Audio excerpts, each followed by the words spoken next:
kerumunan manusia menjadikan kita sering akhirnya tidak produktif dan banyak negatif yang lainnya yang kita peroleh. Dan tidak ada obatnya kecuali satu.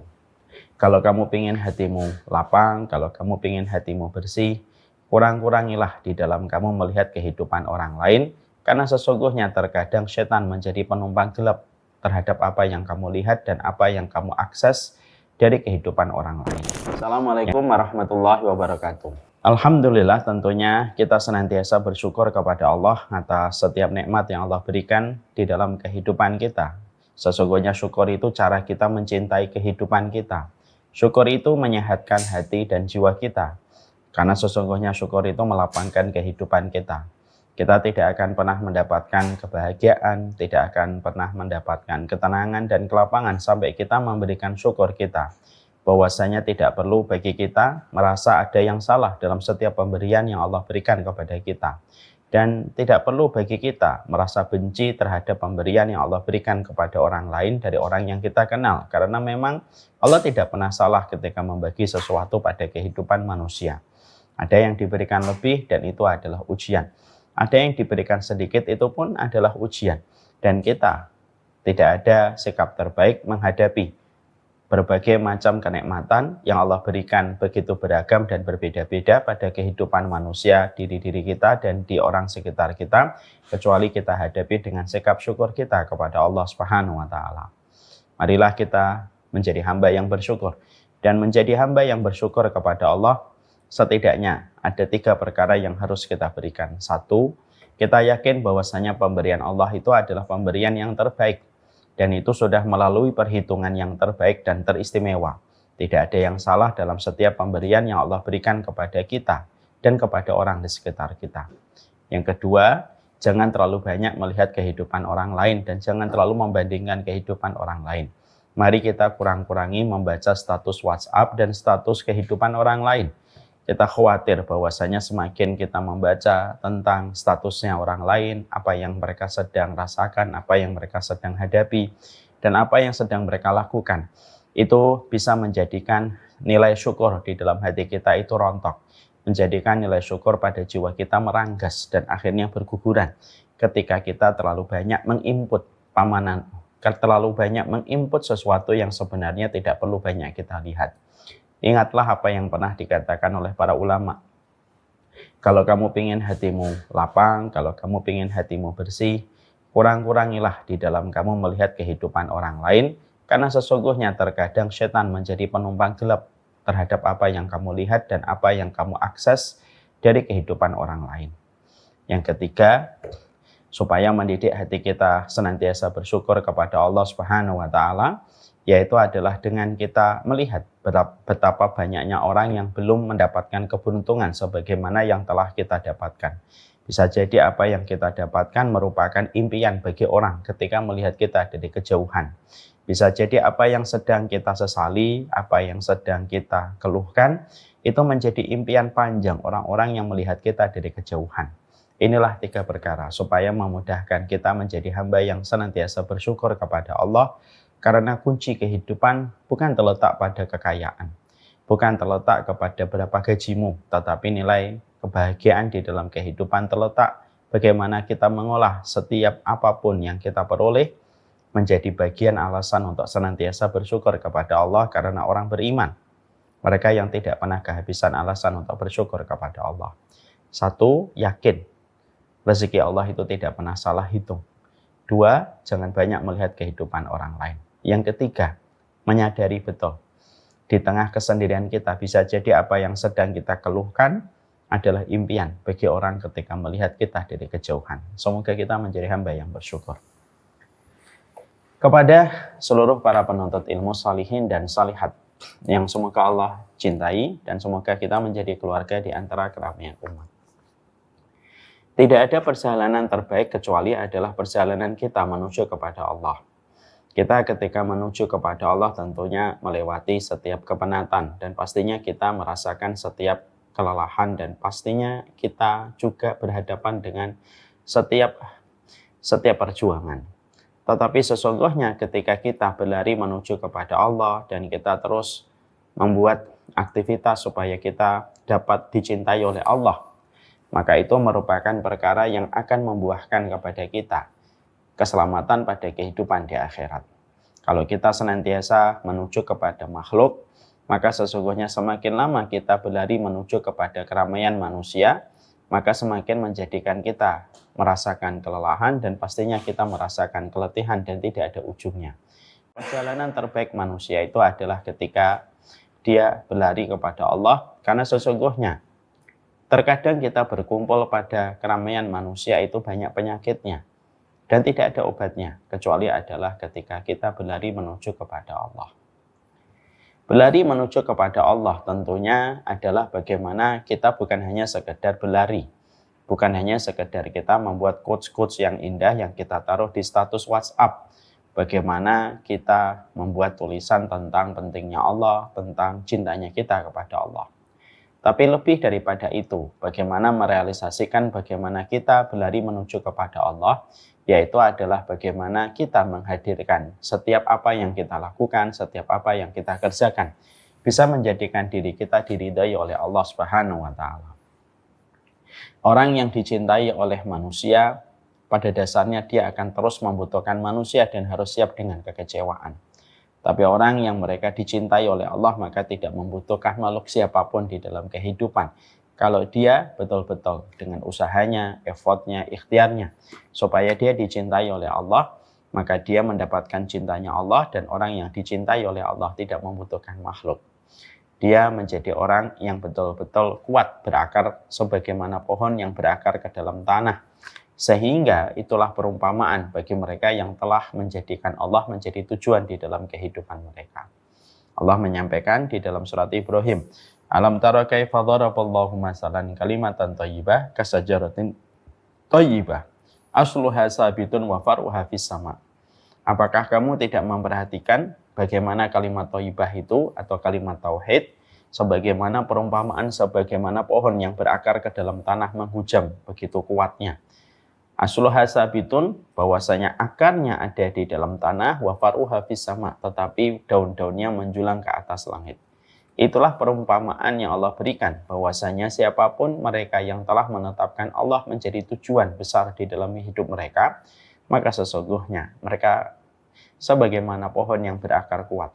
Terjangan banjir, angin, topan, tornado tidak akan pernah menjadikan dia tercerabut dari akarnya. Ketika mereka diumpamakan sebagaimana gambaran orang yang selalu menuju kepada Allah. Sekali lagi, kehidupan kita dikelilingi dengan banyak perkara yang tanpa kita sadari mengandung banyak oksidan dan banyak racun yang menjadikan kita bisa mendapatkan dampak penyakit. Kerumunan manusia sering menjadikan kita sedih, kerumunan manusia menjadikan kita overthinking, kerumunan manusia menjadikan kita terbebani hati dan jiwa kita. Kerumunan manusia menjadikan kita sering akhirnya tidak produktif dan banyak negatif yang lainnya yang kita peroleh. Dan tidak ada obatnya kecuali satu. Allah itu adalah obat dari semua penyakit yang kita dapatkan pada kerumunan manusia. Inilah yang menjadikan kita membahas. Kita membahas 40 karakteristik mereka yang dicintai oleh Allah Subhanahu wa Ta'ala. Ini merupakan perkara yang harus kita mengerti dan ini merupakan perkara yang harus kita pahami dengan benar, yaitu adalah bagaimana kita betul-betul merealisasikan setiap aktivitas dan kegiatan yang kita lakukan supaya betul-betul kita mendapatkan cinta dari Allah. Dan hari ini kita akan menuju kepada poin yang ke-22. Kita sudah beranjak pada separuhnya kitab kita atau separuhnya kajian kita. Yaitu dari 40 kita sudah membahas 22. Sekarang kita akan membahas apa perkara yang menjadikan kita dapat dicintai oleh Allah Subhanahu wa Ta'ala. Inilah yang akan menjadi pembahasan kita. Di sini diterangkan bahwasanya orang yang dicintai oleh Allah Subhanahu wa Ta'ala yaitu adalah mereka yang senantiasa bersabar dan senantiasa istiqomah dan mereka konsisten. Ini merupakan ciri khasnya orang dan karakteristik mereka yang dicintai oleh Allah. Sekarang kita bahas di dalam muqaddimah karena di sini ada dua sifat yang disebutkan bahwasanya orang yang dicintai oleh Allah adalah mereka yang sabar dan mereka yang konsisten atau lebih seringnya kita sebut dengan kata istiqomah. Sekarang mari kita bahas bagaimana dua sifat ini merupakan sebuah karakteristik mulia dan karakteristik yang dicintai oleh Allah dalam kehidupan kita. Sekarang mari kita bahas. Seluruh para sholihin dan sholihat, sebelum kita membahas tentang sabar dan definisi dari sabar itu, dan kita juga membahas tentang istiqomah dan konsisten, keutamaan yang melekat pada keduanya, setidaknya saya ingin menyampaikan kepada kita dua mukaddimah. Dua mukaddimah ini supaya memudahkan kita sebelum kita memasuki pembahasan inti. Yang pertama, kita harus mengerti betul dan kita harus mengimani serta meyakini, hakul yakin, bahwasanya Allah ketika memerintahkan kita kepada satu perkara dan Allah menjadikan kita mencintai perkara itu, maka pastikan bahwasanya sebelum Allah perintahkan itu kepada kita, maka Allah telah memiliki kemuliaan sifat itu yang melekat kepada namanya, melekat kepada sifatnya, dan melekat kepada perbuatannya sebelum perbuatan itu diperintahkan dan diwajibkan kepada kita sebagai orang yang beriman kepadanya. Allah menyuruh kita berkasih sayang, maka Allah pun sudah sempurna di dalam kasih sayangnya. Ketika Allah mensifati dirinya dengan kata dan sifat Al-Alim, maka sesungguhnya Allah itu sudah maha berilmu. Ini merupakan contoh bahwasanya sebelum Allah mewajibkan kepada setiap hamba yang beriman kepada sesuatu dan kepada satu sifat, Allah itu sudah mewajibkan kemuliaan itu. Ada pada namanya, ada pada sifatnya, dan ada pada perbuatannya. Sama pula, ketika kita memahami bahwasanya Allah mewajibkan kita untuk bersabar, karena sesungguhnya sabar itu merupakan sebuah kewajiban. Nanti kita akan bahas bagaimana keutamaan sabar itu sendiri. Tapi sebelum Allah mewajibkan kita pada kehidupan itu bersabar, karena sabar itu bukan pilihan. Sabar itu merupakan sebuah komitmen dan sabar itu merupakan sebuah kewajiban. Dia bukan pilihan. Kita boleh sabar, kita boleh tidak. Salah. Itu tidak benar. Yang benar itu sabar itu merupakan sebuah komitmen dan merupakan sebuah konsekuensi. Dan memang pada dasarnya fitrah kehidupan itu tidak bisa kita lewati, gelombangnya tidak bisa kita kalahkan kecuali dengan setiap kata kesabaran. Sebelum Allah mewajibkan kita bersabar, maka sesungguhnya tidak ada zat yang paling bersabar pada kehidupan alam semesta ini, dari kehidupan dunia dan kehidupan seluruh alam semesta yang tidak terjangkau oleh logika dan akal dan ilmu pengetahuan kita. Tidak ada zat yang paling bersabar pada kehidupan alam semesta ini kecuali adalah Allah.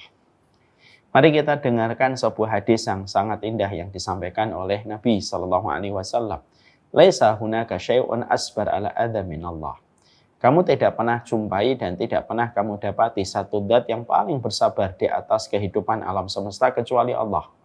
Fa innallaha la yu'afihim wa yarzuquhum wa innahum la yad'una lahu waladun. Kalau kamu tahu bagaimana sabarnya Allah, Allah yang telah memberikan kepada manusia afiat, Allah memberikan kepada manusia kehidupan, Allah memberikan kepada manusia rezeki, dan Allah memberikan kepada manusia setiap apapun yang mereka butuhkan dalam kehidupan, tetapi sebagian dari manusia yang Allah sudah berikan kehidupan, Allah berikan rezeki. Wa innahum la yad'una lahu waladun. Tapi sesungguhnya mereka dengan tega berani berkata dan menuduh Allah itu memiliki anak. Padahal memiliki anak yang mereka tuduhkan kepada Allah itu merupakan perkataan yang paling berat. Kalau kita kaitkan dengan surat Maryam, perkataan ini merupakan perkataan yang paling dibenci oleh Allah. Dan apabila dikaitkan kepada langit dan dibebankan kepada langit, langit pun akan menjadi pecah. Saking buruknya perkataan ini kepada Allah dan maha suci Allah terhadap apa yang mereka katakan ketika Allah memiliki anak. Hadis ini memberikan kepada kita, Allah itu zat yang begitu sabar pada kehidupan alam semesta ini. Sehingga ketika Allah mewajibkan kita di dalam kehidupan kita untuk melewati setiap perjalanan hidup kita dengan sabar, Allah itu paling sabar. Bukankah ada satu kalimat yang bisa menjadi perenungan untuk kita? Bukankah engkau bermaksiat di dalam kamar, tetapi Allah yang mengirimkan oksigen yang kamu hirup? Walaupun kamu di dalam kamar, kamu sedang bermaksiat kepada Allah. Bukankah orang yang sedang berzina ketika dia sedang bergumul dengan lawan jenisnya dalam kondisi tidak halal ketika sangat dimurkai oleh Allah? Bukankah Allah yang telah memberikan paru-parunya nafas sampai dia bisa menyempurnakan zinanya? Itu menunjukkan kepada kita satu kalimat, satu pelajaran. Tidak ada zat yang paling bersabar pada kehidupan alam semesta kecuali adalah Allah. Makanya kita mendapati bahwasanya tidak semua orang yang bermaksiat seketika Allah langsung azab mereka. Tetapi Allah berikan peringatan, Allah berikan kepada kita banyak pelajaran, Allah turunkan kepada kita Al-Quran, Allah utus kepada kita para nabi, Allah jadikan di antara para nabi, umatnya nabi yang betul-betul setia mengikuti para nabi, supaya mereka bisa mengingatkan umat akan sebuah kesalahan, mengingatkan umat akan sebuah kemaksiatan. Dan itu merupakan bagian dari sabarnya Allah kepada setiap kejadian kepada setiap apapun yang dilakukan manusia. Makanya tidak pernah kita jumpai zat sebaik Allah ketika memperlakukan setiap makhluknya. Saya ambilkan sebuah hadis lagi menjadi perenungan betapa sabarnya Allah. Supaya nanti memudahkan kita untuk sabar karena Allah pun sudah sabar menghadapi kita. Bukankah kita kalau melihat ada orang melakukan dosa, dia bermaksiat kepada Allah. Saya melihat fulan melakukan maksiat. Ketika saya melihat fulan melakukan maksiat, fulan itu sedang durhaka kepada Allah. Wajar dong kalau saya cinta sama Allah, melihat orang sedang bermaksiat kepada Allah, dia durhaka kepada Allah, saya mencelaknya, saya membulinya. Wajar dong, secara logika dapat diterima karena kecintaan saya kepada Allah menjadikan saya membuli orang yang durhaka kepada Allah secara logika. Secara emosional itu pun bisa dibenarkan. Tapi ternyata perhatikan bagaimana tuntunan yang justru mengarahkan kita kepada kondisi yang sebaliknya. Kita kalau sedang melihat saudara kita bermaksiat, kita dilarang oleh Allah melalui lisan Nabi Muhammad SAW. Jangan membuli orang yang sedang berlaku dosa ketika berbuat kemaksiatan. Tidaklah kamu membuli orang ketika sedang berbuat dosa atau sedang tergelincir membuat sebuah kesalahan dan kemaksiatan, kamu membulinya. Bisa jadi kamu akan diuji dengan dosa dan kemaksiatan yang sama. Dan belum tentu kamu selamat dari dosa itu, dan belum tentu kamu selamat dari kemaksiatan itu. Sebagaimana orang yang kamu bully ketika dia tergelincir kepada dosa. Sholihin dan sholihat, orang-orang yang baik. Bukankah kita ketika mendengarkan hadis itu, Masya Allah ya, merasakan tidak getarannya Allah, getaran betapa sabarnya Allah. Ketika melihat ada orang melakukan kemaksiatan, dia berbuat dosa, tapi justru kita diperintahkan untuk tidak membulinya, tidak menghujatnya, padahal dia sedang durhaka kepada Allah. Kalau Rabb yang kita sembah, Tuhan yang kita sembah, tidak memiliki kelapangan dan keluasan sabar, tiada batas, nggak mungkin ada syariat seindah ini ketika memperlakukan orang yang jatuh di dalam dosa dan kemaksiatan. Pastilah syariat akan membenarkan emosi manusia ketika melihat orang berbuat maksiat, kita ikut membulinya gitu. Tapi ternyata karena Rabb yang kita sembah dan Rabb yang dia durhaka kepada Rabb itu adalah Rabb yang sabar, justru menyuruh kita yang tidak berbuat maksiat, jangan membulinya, tapi diperintahkan kita untuk memeluknya, mengingatkan dengan baik, merahasiakan dosa dan kemaksiatan yang telah dia kerjakan, lalu disuruh kita untuk mendoakan dia supaya dia kembali kepada jalan Allah. Ini tidak mungkin akan ada satu hadis seindah ini kalau kita tidak memiliki Rabb yang paling sabar dalam kehidupan kita. Makanya saya mengingatkan tentang hadis ini secara umum. Hati-hati. Hari ini kita berada pada satu masa ketika kita begitu mudah mengakses setiap informasi. Lalu kita sering sekali mendapati ada orang tergelincir pada kesalahan, terblow up dan terpublish secara umum. Dan akhirnya diketahui oleh banyak manusia. Itu sebenarnya ujian berat untuk kita. Kalau wahai orang-orang yang baik, kalau kita sering mendapatkan kabar tergelincirnya fulan terhadap satu kemaksiatan, itu ujian berat untuk kita. Hati-hati. Tergelincirnya orang ketika mereka sedang jatuh, terperosok kepada kesalahan, itu menjadikan hari ini kita dikondisikan dengan media sosial yang sudah masif, dan selalu memberikan impor informasi sedemikian derasnya per detik, menjadikan kita dikepung dengan ketergelinciran fulan, kesalahan fulan, kemaksiatan fulan, tanpa kita sadari bahwasanya hati-hati. Jangan sampai kita terseret untuk ikut-ikutan like, ikut-ikutan bagi kita untuk like, ikutan untuk membuli seseorang terhadap satu kesalahan yang sedang dia kerjakan, karena bisa jadi hari ini kita membuli dia. Bahkan kita ikut memberikan respon dan mensupport dengan komen ketika ada satu akun sedang mempublish atau mengekspos kesalahan seseorang, lalu kesalahan orang itu diterangkan dengan nama jelas, lalu ada ribuan orang yang akhirnya ikut-ikutan membuli orang tersebut. Hati-hati. Ribuan orang yang ikut membuli orang yang sedang tergelincir. Bisa jadi orang tersebut dia bertobat dan Allah terima tobatnya. Dan bisa jadi belum tentu kita bertobat karena kita selalu merasa benar ketika kita merasa tidak sebagaimana fulan. Lalu kita akan diuji dengan dosa yang sama dan bisa jadi kita belum tentu berhasil dengan ujian itu. Sebagaimana ketika kita pernah membuli orang. Itulah yang harus selalu kita pikirkan. Makanya penting, lebih baik tidak usah tahu. Lebih baik tidak usah mengerti. Dan kalau kita mendapati satu informasi di media sosial tentang ketergelinciran fulan gitu ya, tentang kesalahan fulan, sudah tinggalkan langsung. Apalagi ketika berita dan informasi yang kita dapatkan sudah menyebutkan nama terang. Takutlah, wahai orang-orang yang baik, sahabat-sahabat yang baik, takutlah kamu, yaitu kepada sebuah ancaman dari Allah Subhanahu wa taala yang diterangkan oleh Nabi. Kalau kamu melihat pelaku dosa lalu ikut membuli pelaku dosa itu ketika dia sedang bermaksiat kepada Allah, kamu tidak akan dimatikan oleh Allah sampai kamu diuji dengan dosa yang sama, dan bisa jadi kamu pun tidak selamat dari dosa itu. Hati-hati. Sudah terlalu banyak orang yang sudah merasakan pahitnya dia diuji dengan dosa pada dosa ketika dia pernah membuli seseorang. Ini saya mengingatkan diri saya, mengingatkan kita semuanya, sahabat-sahabat yang baik. Inilah yang menjadikan kita akhirnya memahami kembali kepada hadis tadi. Ini menunjukkan kepada kita bahwasanya Allah senantiasa bersabar. Kesabaran yang Allah miliki yang menjadikan Allah memiliki sifat Ghaffar, Allah memiliki sifat Ghafur. Apa bedanya sifat Ghaffara dan Allah memiliki sifat Ghafur? Sifat Ghaffar itu adalah seberapapun kita sering melakukan kemaksiatan, seberapapun sering kita melakukan kemaksiatan, maka sesungguhnya Allah lebih banyak ampunannya daripada orang yang terus mengulang-ulang kemaksiatan.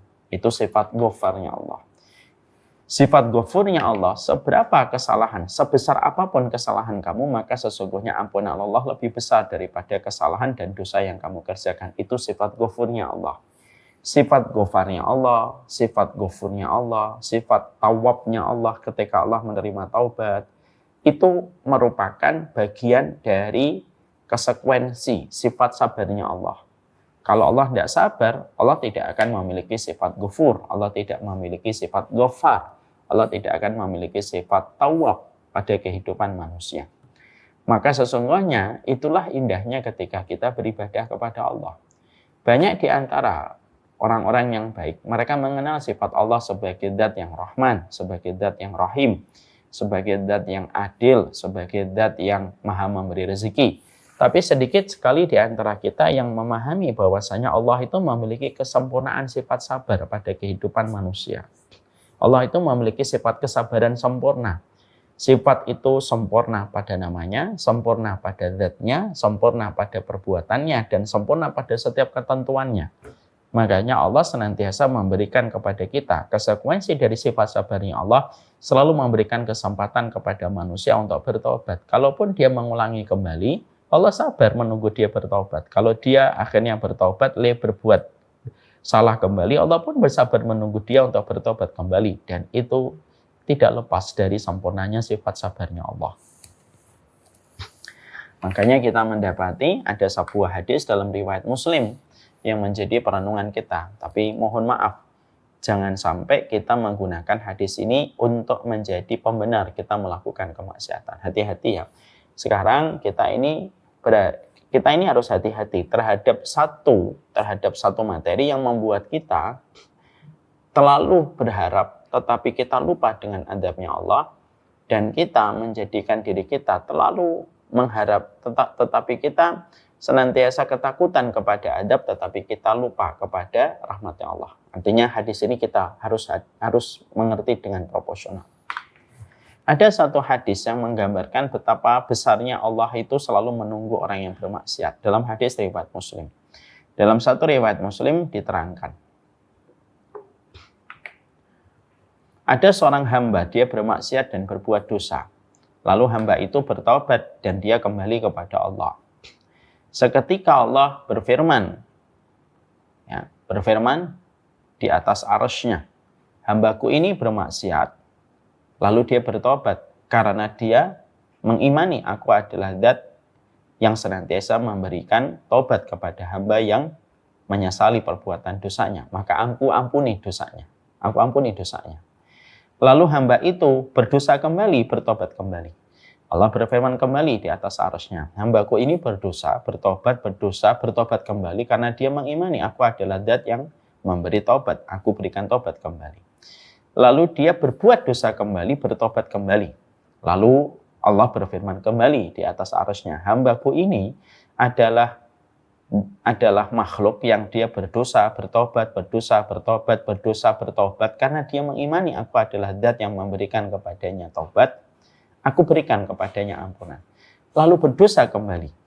Lalu Allah berfirman, ketika hamba ini lalu bertobat kembali yang keempat kalinya, maka Allah berfirman, "I'malu ma syi'tum, fa inni qad ghafartu lakum." Allah berfirman, berbuatlah apa saja. Selama kamu bertobat, aku akan tetap terima tobatmu. Maaf ya, sekali lagi saya ingatkan, jangan sampai kita menggunakan hadis ini pembenar kita untuk terus menggampangkan dosa. Tapi kalau hadis ini kita renungkan, ini tidak akan mungkin kita miliki sifat sebaik ini ketika menunggu orang bertobat dari dosa dan kemaksiatan. Padahal Allah yang memberikan kepadanya rezeki, Allah yang memberikan kepadanya kenikmatan hidup, Allah yang memberikan kepadanya hidup. Tapi dia bermaksiat, berdosa lagi, bermaksiat, bertobat. Sampai Allah bisa mengatakan, "I'malu ma syi'tum." Berbuat apa saja, silahkan. Selama kamu bertobat, maka aku tetap akan menerima tobatmu. Seakan-akan hadis ini kalau kita bahasakan dengan bahasa yang indah adalah, kalau ada manusia memiliki 100 dosa, maka Allah memiliki 101 ampunan.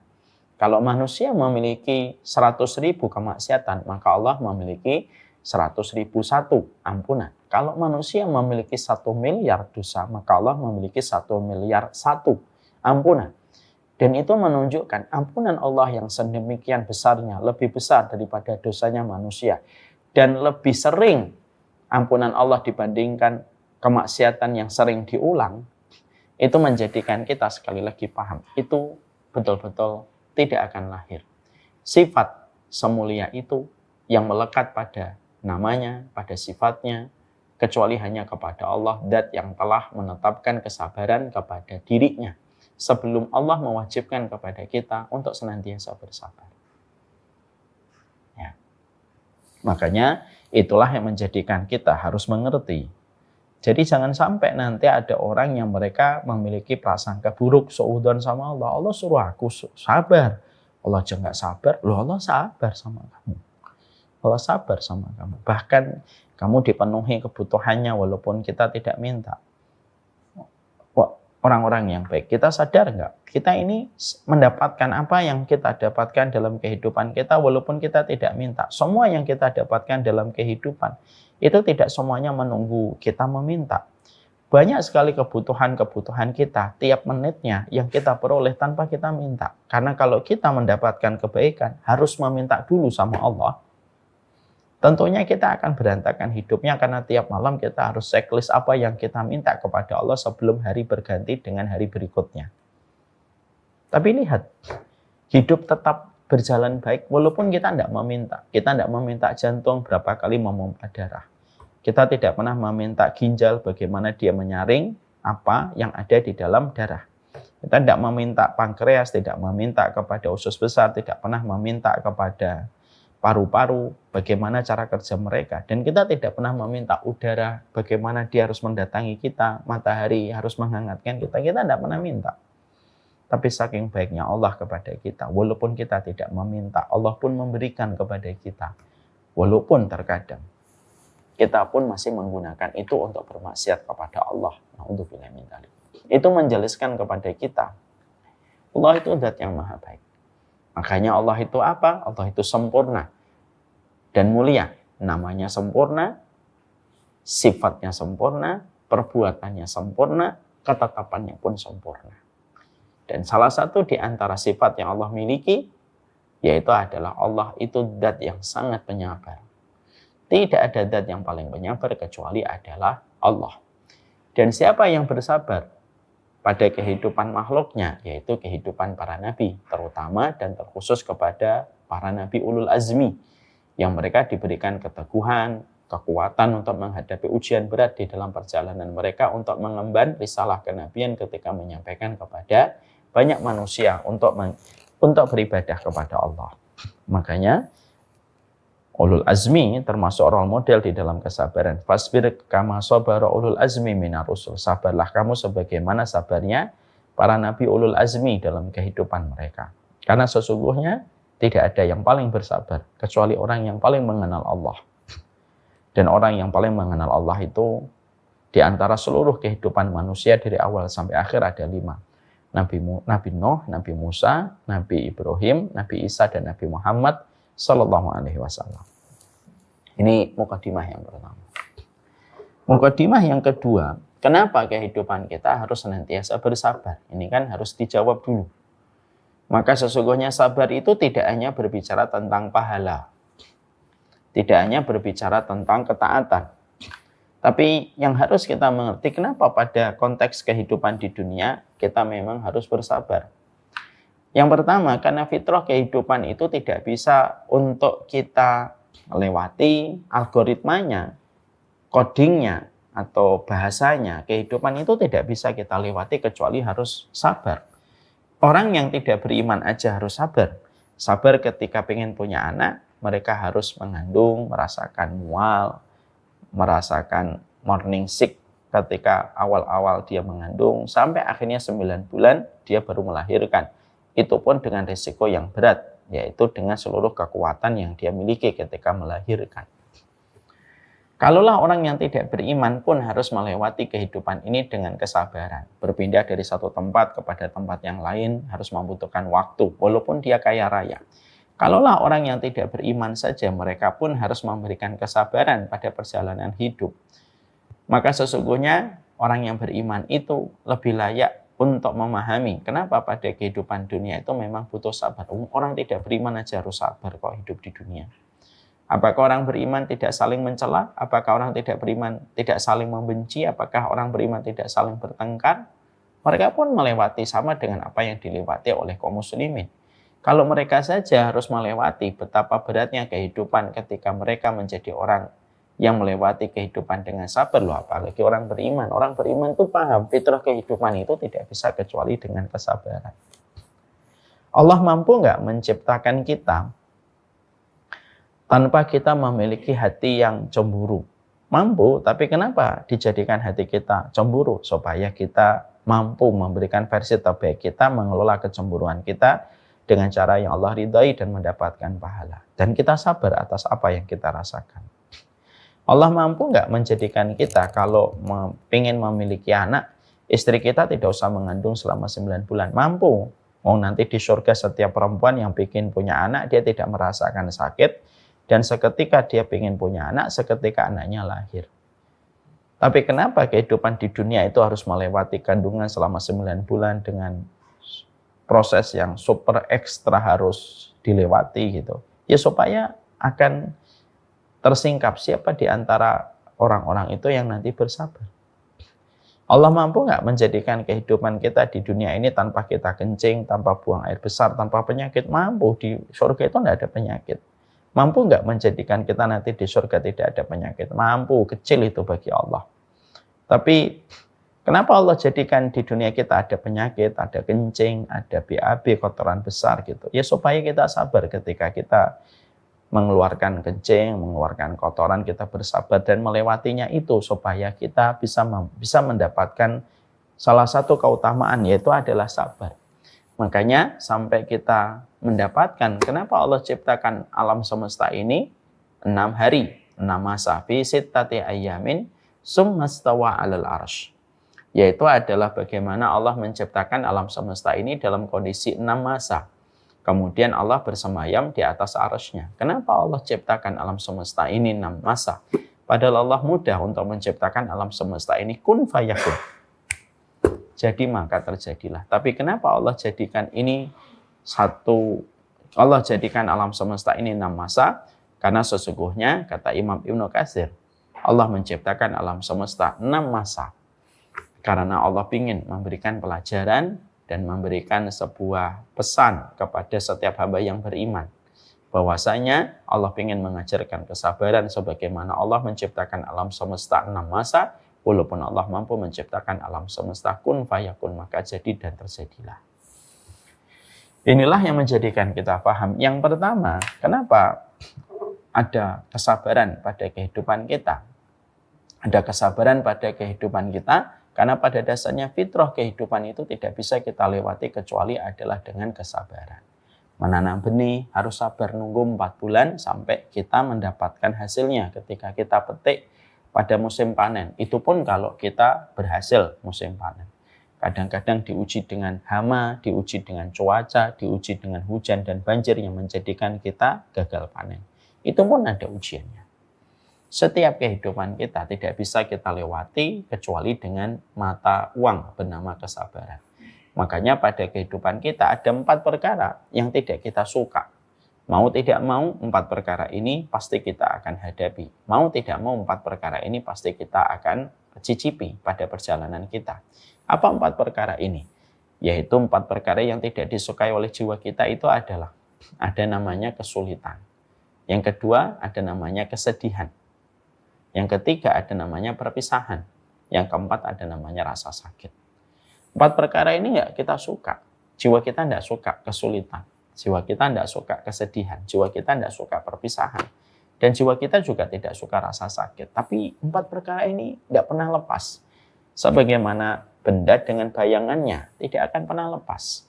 Kehidupan itu tidak akan pernah lepas dari 4 yang kita kategorikan sebagai bayang-bayang kehidupan yang pasti ada di dalam kehidupan kita. Di situ ada cahaya, di situ pasti ada bayang-bayang. Di situ ada kehidupan, di situ pasti ada 4 perkara ini. Dan kita tidak akan bisa menghadapi 4 perkara itu kecuali dengan sabar. Mau, silahkan. Tidak mau juga tidak apa-apa. Tapi kalau kamu tidak mau, ya tidak apa-apa. Tapi sebenarnya kita tidak akan bisa kita tidak akan bisa mengarungi kehidupan ini kecuali dengan kesabaran. Yang kedua, kenapa ada kesabaran di dalam kehidupan kita? Karena sesungguhnya kita mengenal bahwasanya dengan kesabaran itulah kita akan mendapatkan kenikmatan pada kehidupan kita berikutnya. Karena kenikmatan pada kehidupan berikutnya tidak bisa kita raih, tidak bisa kita peroleh kecuali dengan kesabaran pada setiap ketaatan yang kita kerjakan. Maka sesungguhnya dengan kita melewati kehidupan ini dengan sabar supaya Allah itu memantaskan balasan kepada orang yang bersabar pada kehidupan berikutnya. Orang yang sabar meninggalkan kemaksiatan, merekalah orang yang paling pantas mendapatkan kenikmatan pada babak berikutnya. Karena itu merupakan sifat keadilan Allah. Makanya sifat kesabaran itu tidak bisa kita lepaskan dalam kehidupan. Kenapa? Karena kehidupan kita terdiri dari 2 babak. Kehidupan pertama, babak yang pertama, babak yang kedua. Karena kehidupan kita ada 2 babak, ada babak pertama, ada babak kedua. Babak kedua itu sangat tergantung dengan tingkat kesabaran yang kita lewati pada babak yang pertama, supaya kita diistirahatkan pada babak yang kedua. Ya. Orang yang telah bersusah payah merintis sesuatu, maka biasanya dia akan beristirahat dan mendapatkan banyak profit, akan mendapatkan banyak materi setelah dia berusaha secara maksimal. Sama pula Itu analogi paling basic dan paling sederhana. Kenapa Allah jadikan kita melewati berbagai macam kehidupan ini harus dengan sabar? Supaya kita merasakan lezatnya dan nikmatnya istirahat pada kehidupan kita babak yang kedua. Karena babak kedua itu sangat tergantung dengan babak yang pertama. Ya kalau kita tidak pernah melewati dengan kesabaran, maka sesungguhnya kita tidak akan pernah merasakan lezatnya kita beristirahat.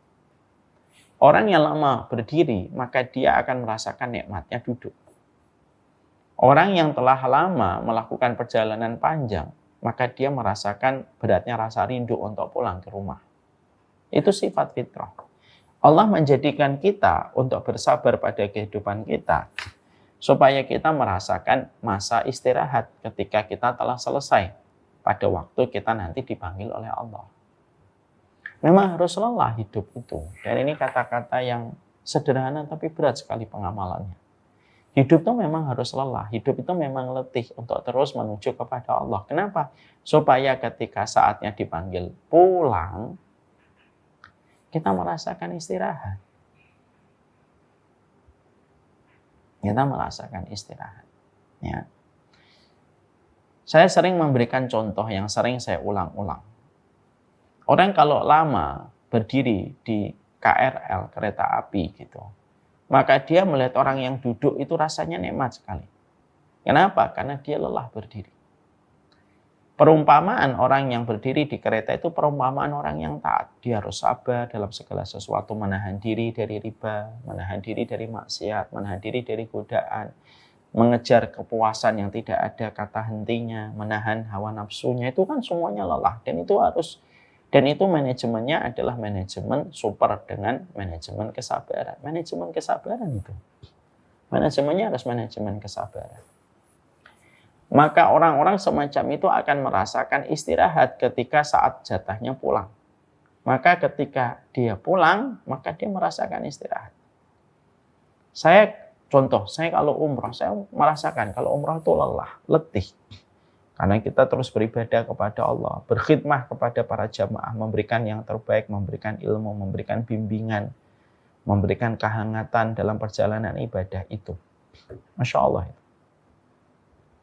Tapi, Masya Allah, ketika dalam perjalanan kita untuk melakukan ibadat, pada saat pulang itu kan merasakan istirahat sekali. Terutama kalau pesawatnya sudah landing gitu ya, terus langsung pulang ke Bekasi gitu, ketemu keluarga itu langsung ngerasain istirahat banget itu. Karena Allah itu memberikan kepada kita kesabaran yang kedua supaya kita merasakan nikmatnya istirahat. Makanya kehidupan ini harus dilewati dengan berbagai macam kesabaran. Dan itu alasan yang kedua kenapa pada kehidupan di dunia kita membutuhkan kesabaran. Yang ketiga, kenapa pada kehidupan kita harus memberikan kesabaran? Supaya ketika kehidupan kita dilewati dengan kesabaran, semuanya harus sabar. Tidak semuanya harus kita dapatkan apa yang kita mau. Tidak semuanya segera instan kita peroleh. Kenapa? Semuanya itu harus kita lewati dalam perjalanan kehidupan kita. Supaya akhirnya kita tidak membenci kematian. Dan kita paham betapa menyenangkannya hari ketika nanti kita pulang. Dan kita tidak benci pada kehidupan akhirat. Kenapa? Karena kita memang tahu kehidupan dunia itu begini-begini saja. Kalau kita tidak bersabar, kehilangan orang yang kita cintai, maka kita tidak ada keinginan untuk bertemu kembali dengan keluarga yang kita cintai nanti di akhirat. Memang kita manusia itu diuji dengan perpisahan, rasa sakit, kesulitan, kesedihan, supaya dia tahu kehidupan dunia itu pada dasarnya menawarkan berbagai macam hal yang tidak ideal. Kenapa kita masih sedih? Ya karena kita masih menapak kehidupan kita di atas muka bumi. Kenapa kita masih meneteskan air mata? Ya karena kita masih di muka bumi. Kenapa kita merasakan kegetiran hidup? Ya karena kita masih menarik nafas. Selama kita masih menginjakkan kaki di tanah, selama kita masih menarik nafas, selama kita masih makan, selama itu kita harus berdamai dengan kegetiran, kekecewaan, kepahitan hidup. Sehingga semuanya itu Allah berikan, terutama kepada orang yang beriman, Allah berikan kepahitan hidup, kekecewaan, supaya mereka tidak jatuh cinta kepada dunia dan membenci kematian. Supaya kita tidak membenci kematian. Sehingga dengan kesabaran itu menjadikan kita senang dengan kata pulang. Dengan semua kesabaran yang terus kita berikan pada kehidupan di dunia, kita tidak memusuhi kehidupan akhirat. Dan dengan semua kesabaran yang kita lewati pada kehidupan di dunia, menjadikan kita tidak jatuh cinta kepada dunia dan tidak gandrung kepada dunia. Karena kehidupan dunia itu tidak ada yang ideal. Makanya Allah menyebut orang beriman ketika meninggal dunia dengan kata pulang. Irji ila rabbiki radiyatan mardiyah. Pulanglah kamu kepada Allah dalam kondisi kamu ridho kepada Allah dan Allah pun ridho kepada dirimu. Kenapa Allah menyebutnya dengan kata pulang bagi orang beriman? Ya karena orang beriman itu tahu betul dunia itu tempat transit yang tidak ideal. Ya namanya kita perjalanan, kena hujan, kena panas, ada kemungkinan dijamret, ada kemungkinan kita dibully orang, ada kemungkinan kita ditipu orang, namanya juga tempat kita jalan kok. Kapan kita baru merasakan zona nyaman? Ya nanti kalau sudah pulang. Makanya Allah menyebut orang beriman ketika meninggal dunia dengan sebuah ayat di dalam surat Al-Fajr. Irji'i ila rabbiki radiyatan mardiyah. Pulang, pulang. Kalimatnya itu indah. Pulang. Makanya harus sabar. Supaya kita tidak jatuh cinta kepada dunia. Jatuh cinta sama dunia itu membahayakan. Kenapa jatuh cinta kepada dunia itu sangat membahayakan? Karena jatuh cinta kepada dunia itu menjadikan kita gelap mata hati, gelap jiwa di dalam perjalanan kita. Itulah 3 alasan. Kita baru membahas mukadimah 2. 1 adalah bagaimana kita memahami Allah itu zat yang paling sabar. Yang kedua, kenapa kita harus bersabar di dalam perjalanan hidup kita.